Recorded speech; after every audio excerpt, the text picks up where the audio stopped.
Hey, what's up, guys? Dave Duford here at Final Expense Agent Mentor, where I help agents like you succeed in the final expense business and in selling insurance in general.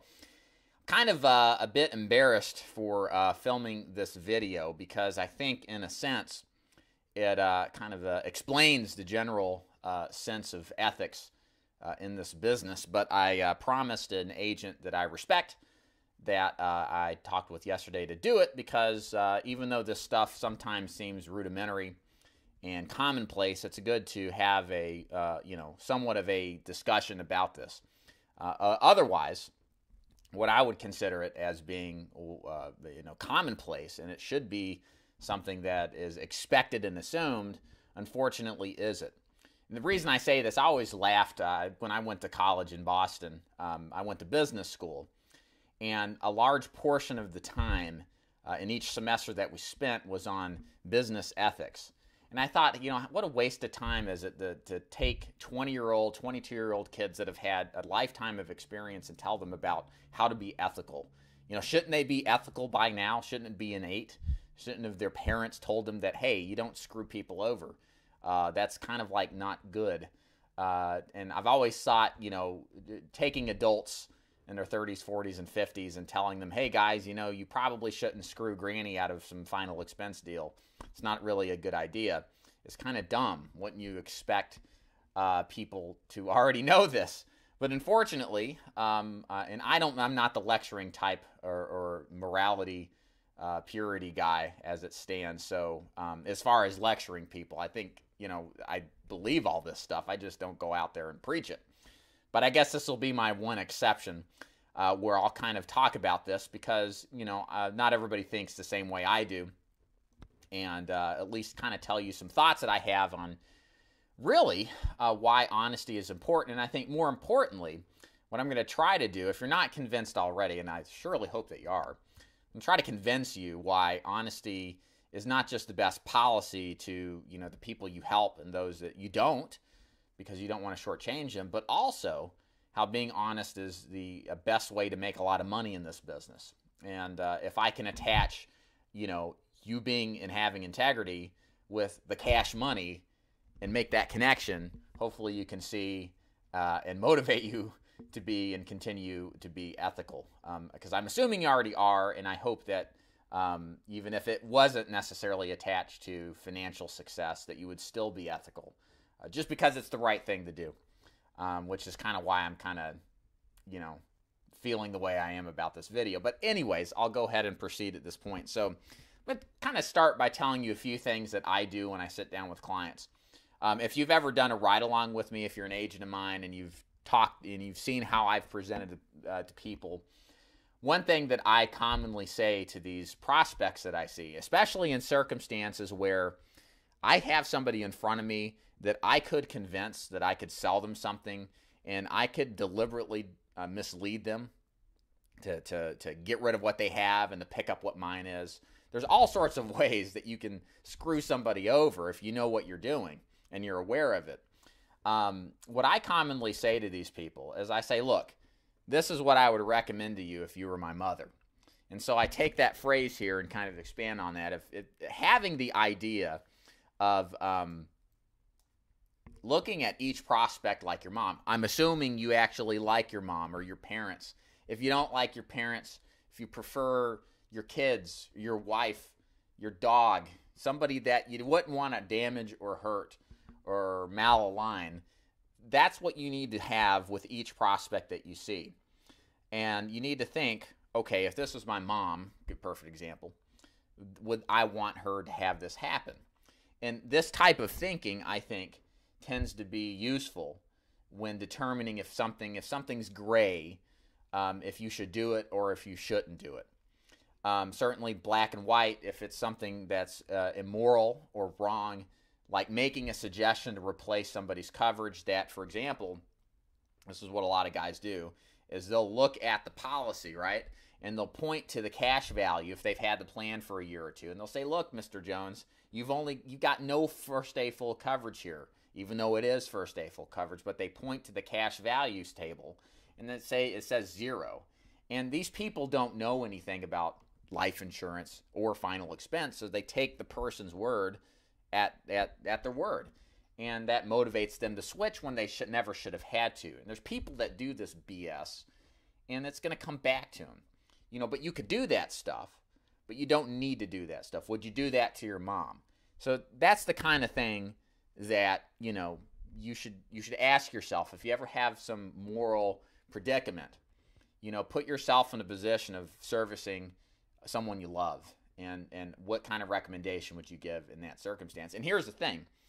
Point number 2 is that when you have integrity, when you are honest, and you position yourself and look at this position like what I've just described, if you're talking to a loved one at buying life insurance and whether or not they should buy it, and you think about that at perspective, you will pass up on opportunities, okay? When I say opportunities, what I mean is opportunity to sell something, okay? Whether you sell it and it's ethical or not, the point is that by having this disposition, there will be short-term implications. You will walk away from opportunities, whereas you might have been able to sell them, albeit in an unethical fashion that was damaging ultimately overall to the prospect. So you have to accept that to some extent, that you may not sell as much. I don't think it's going to be a dramatic amount. I mean, I've operated with this principle my whole career. I walk out of stuff all the time that if I was, in a position of being, unethical, that I could sell more, a lot more. But why? Because kind of point 3 here is that I'm not particularly a religious person, but one thing I do believe in is karma. Karma being defined as what goes around comes around. I pretty a logical, objective person, but I've always held the belief that it tends to be that people who do bad things, they'll get away with it for a long time, but that continuance of that poor behavior somehow manifests itself in some other portion of their lives. It may not even necessarily be directly with business. A lot of times it is. It could be with personal problems. It could be marital problems, problems with family, with things that really, really matter. And because people have pursued this line of unethical behavior, it just is cancerous, has a cancerous effect on everything else. So, you really, for me, that's been a big component of what I think when I'm sitting across with someone, because I really think that even though that prospect A has absolutely no objective connection to prospect B and all the people I see before me, the only connection is me. And if I'm doing something in an immoral fashion and I'm causing harm to somebody that their family could suffer, and I do enough of that over the many weeks, months, and years of my profession, somewhere, somehow, I'm going to slip up. I'm going to damage somebody, and I'm going to be caught. And my life is going to fall apart, because the thing is, in final expense and in life insurance in general, we don't have a right to sell life insurance, okay? This is a business where one must apply for the privilege of selling life insurance. We have a license that the state dictates whether or not we have access to. And as easily as the state can give it to us, they can take it away. And so you always have to proceed with caution in that regards, and that's a good thing. There is an arbiter to determine who of the people who are licensed should be and continue to be and help people, versus those who do bad things that harm other people and should have that license yanked and have their profession ended. So you cannot forget that in the scheme of making decisions of whether or not what you're going to do is harmful or not. You have to think about your license being a privilege, again, not a right.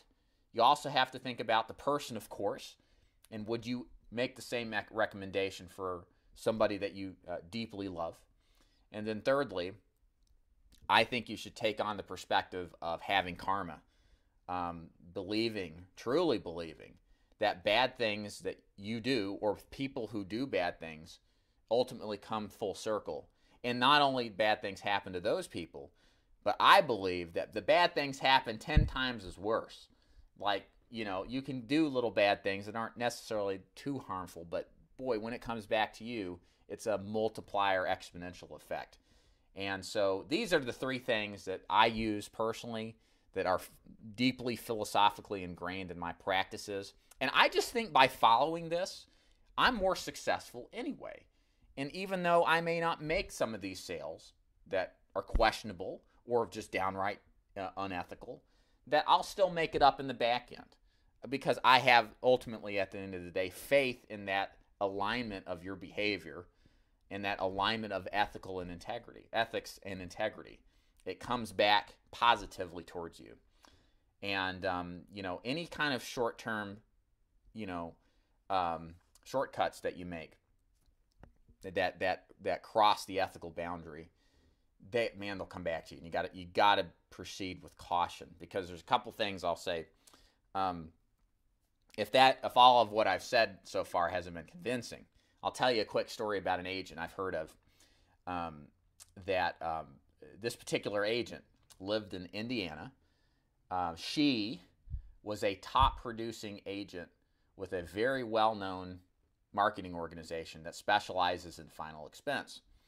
This woman was a hardcore closer. She sold all kinds of final expense policies, went on the conventions, top producer.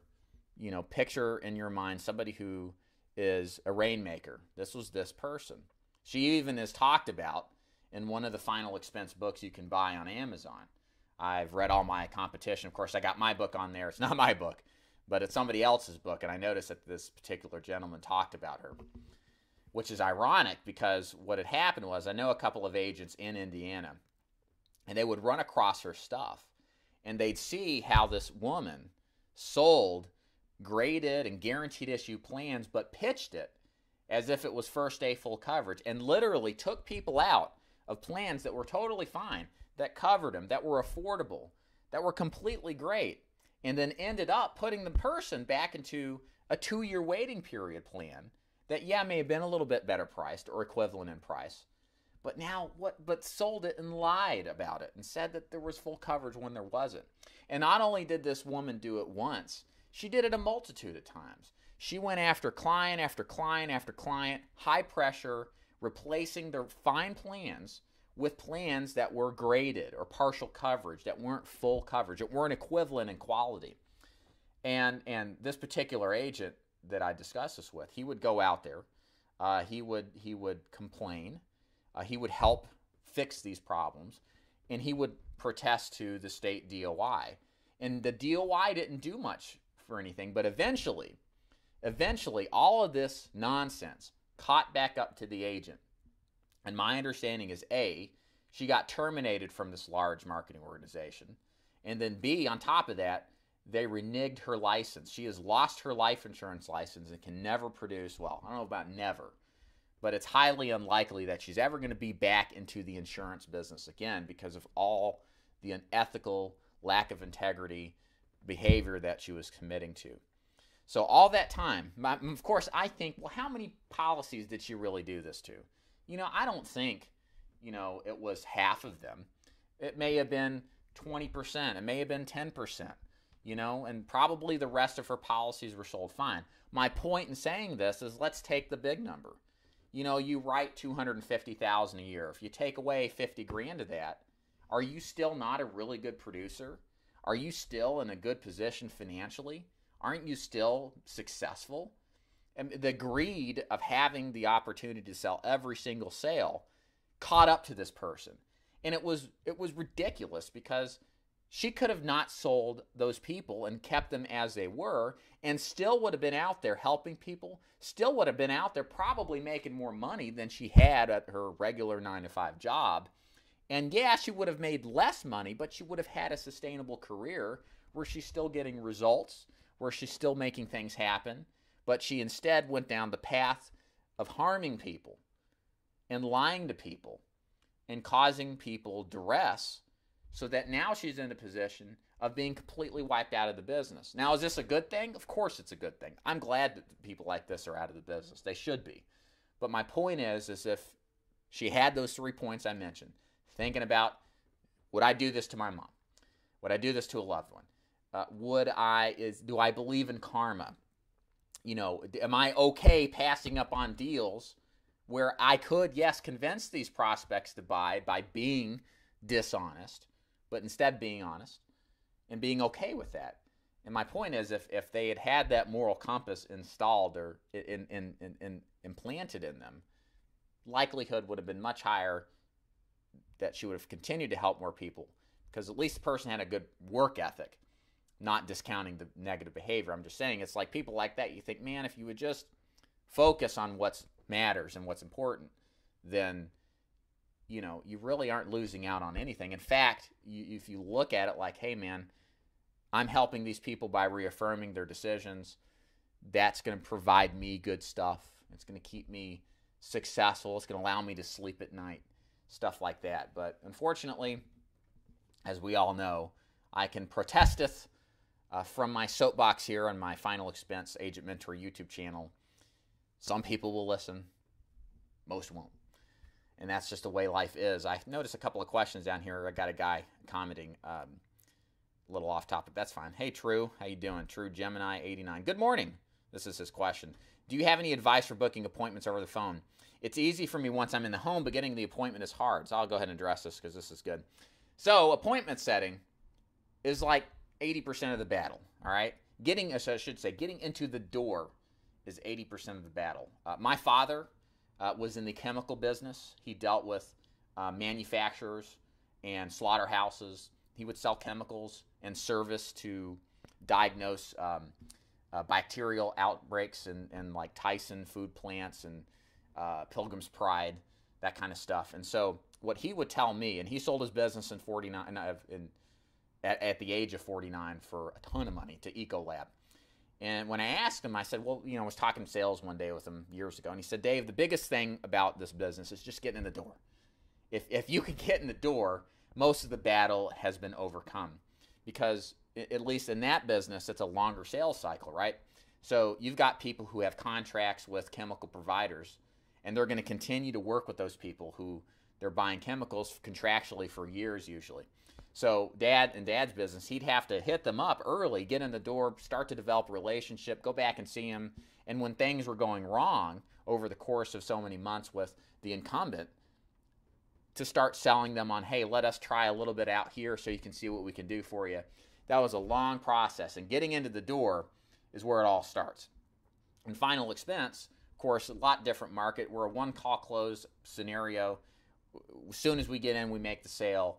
We're not going to have a long sales cycle. There's no sales cycle. Let's get the lead and make the sales as far as I'm concerned. So a couple of things actually answer your question. Seeing that getting in the door is what's most important. So number one, you should be selling the appointment, not the product. Okay. So first of all, when the person picks up the phone, your goal is not to sell the person on the great product you're selling, why it's the bestest thing ever. The goal is to sell them on why they should meet with you and why it's an easy thing to do. Okay, so let me give you a basic script that I train my agents to do, and then you can begin to implement it. So when somebody picks up the phone, I'll say, hey, is this Mrs. Jones? She says, yes. So my name is Dave Duford, and the reason I'm calling is because you had sent this card back requesting information on our state-regulated final expense programs. My job is to deliver the information you requested. All I need is 5 minutes to show it to you, and I'm wondering if tomorrow at 2 would work, or would 6 be better? That's it. Notice I didn't say anything about whole life insurance, or rates going up, or rates not going up, coverage never canceling, blah, blah, blah, blah. But what I did is I indicated, hey, I'm calling because you requested the information on a postcard, and then I said, I'm in your area tomorrow. All I need is 5 minutes to show you what you requested. And most importantly, I said, I closed the call. This is where a lot of guys go wrong, and maybe you should check to see if you're doing this. You always want to close assumptively on 2 different times. So if you notice, I said, I can be there at 2 o'clock, or would 6 be better? I didn't say, can I see you tomorrow? I said, I'll be in your area tomorrow. Would 2 o'clock or 6 o'clock work best for you? So I'm providing specific times for them to schedule a time for me. Okay? So that's the opening script. Okay? The key with this is good tonality. Make sure you're smiling and happy and enthusiastic. You do not have body language to back you up.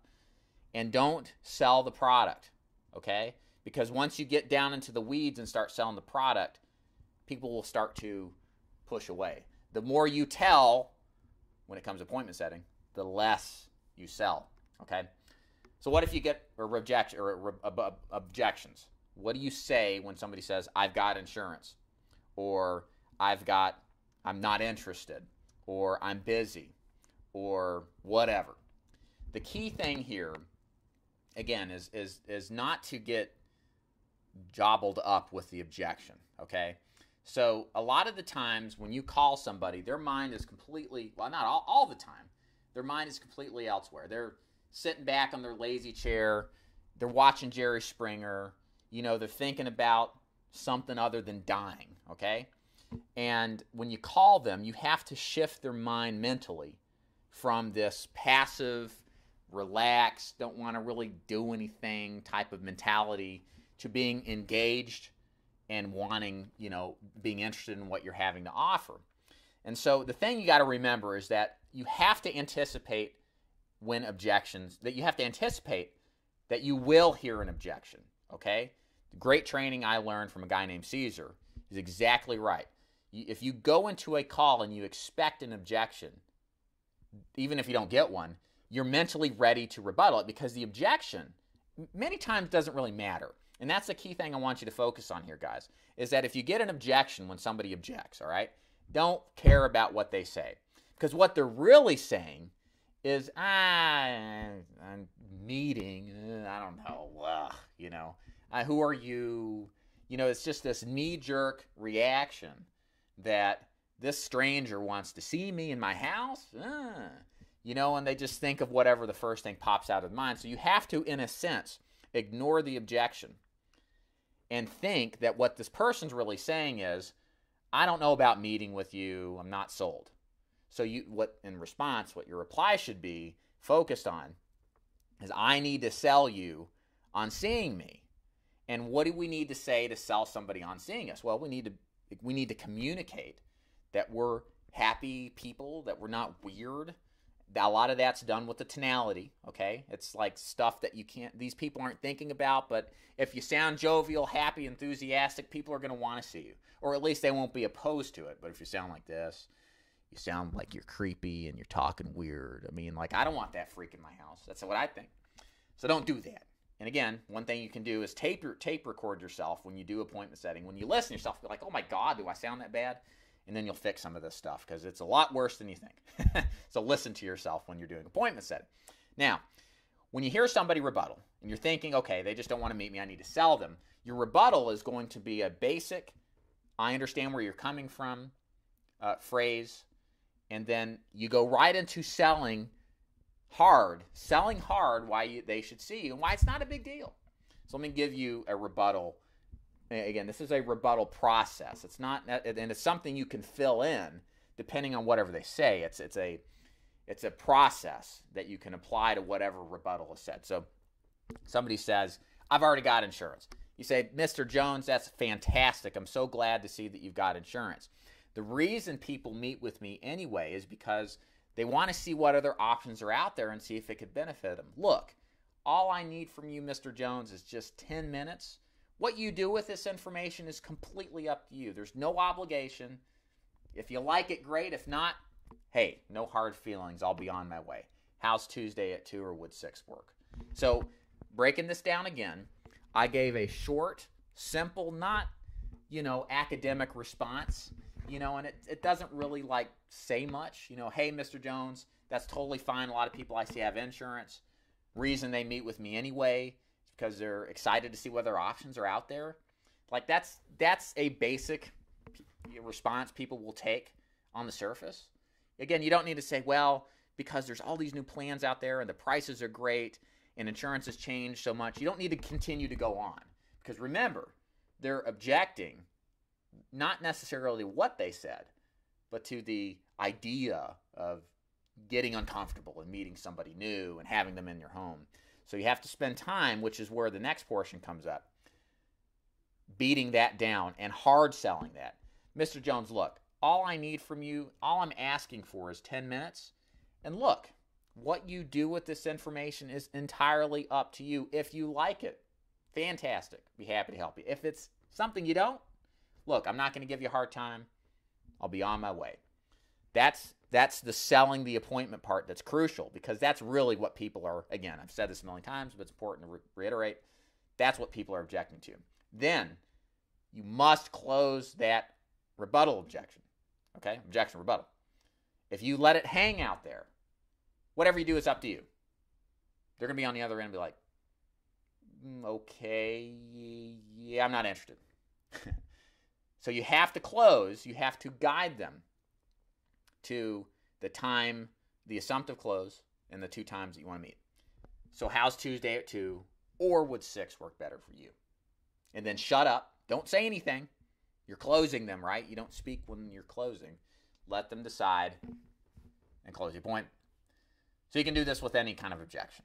You know, I'm busy. Hey, that's fine, Mr. Jones. Most people I see are busy. Look, all I need is 5 minutes of your time. What you do with the information is fine. And if 2 or 6 is not good, how about 10 o'clock or 3 tomorrow? What's another objection? Mail me information. Hey, that's totally fine, Mr. Jones. I totally understand why you'd like information mailed to you. The reason people meet with me anyway is because there's all sorts of options out there. And look, all I need from you is just 10 simple minutes to show you how this works. What you do with the information is completely up to you. How's Tuesday at 2, or would 6 work better? So you can see it's the same phraseology. Is that a word? It's the same design of the objection rebuttal, but you just fill in what the objections are, and those are probably the most common ones. Mail me the information. Not interested. I'll do that in a second to do that one. But mail me the information. I'm busy, or I've got insurance. Not interested. Hey, Mr. Jones, totally fine that you're not interested. But the reason people meet with me anyway is because they're just curious to see what the options are out there. And look, all I need from you is just 10 minutes. My job is to deliver this information to you, and whatever you do with it is entirely up to you. So can we meet 10 minutes at 2, or would 6 work better? See, same stuff, okay?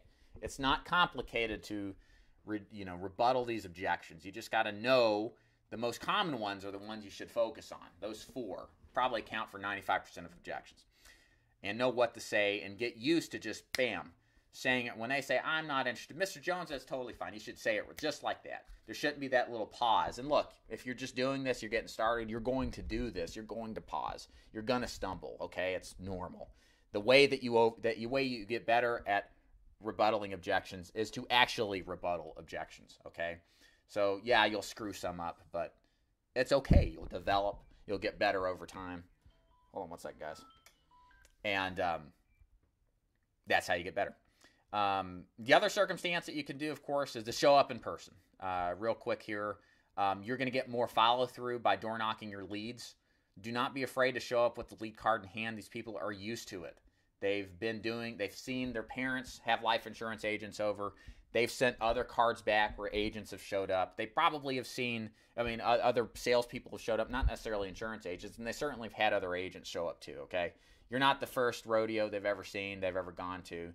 Don't worry about it. Just show up, just show them the card and say, hey, look, Mr. Jones, my name's Dave Duford. I'm here because you sent this card back. You requested information on our final expense life insurance programs. My job is to deliver the information to you, and what you do with it, totally up to you. Wondering if you had 10 minutes for me to show you how it works. Simple stuff.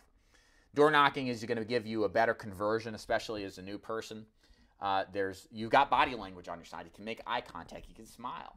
You can shake their hand. You can do all these little things that give you a personal connection edge that you can't get over the phone. Doesn't mean phone appointment setting is not good, or equally, if not more effective. There's advantages to both. But if in the beginning, it's better, I think, if you just show up with the cards in hand. You'll get more follow-through, more conversions, and thus more sales. But over time, you do want to develop your phone appointment setting script. Hopefully that helped you out, True Gemini. That was not something I expected to cover, but good basic training anyway on setting up appointments and knocking it out of the park. So, guys, I want to thank you so much for joining. My name, again, if you've not seen my stuff, is Dave Duford. I run Final Expense Agent Mentor, and what I do in my profession is help people out like you. Maybe you're a new agent or experienced, but you're looking at selling final expense insurance. I mentor, train, coach, and set up agents with carriers, lead programs, and all the tools necessary to have a running, consistent, working final expense operation in an independent brokerage type of faculty. We're not captive. We're independent. All my agents are vested day one. We do very good commission levels, and you get access to me. I've been selling final expense for nearly 7 years. I still personally produce. I have, in the trenches experience in this business. And if you're interested in working with me, give me a call or drop a line. Go to my website or leave a comment and contact me that way, and I'll give you some materials or reviews, see if this is something that does make sense for you. And other than that, thank you guys so much for watching today. I do hope that you enjoyed today's training, and I will be back tomorrow one more time for the week. Guys, have a good one. Thanks.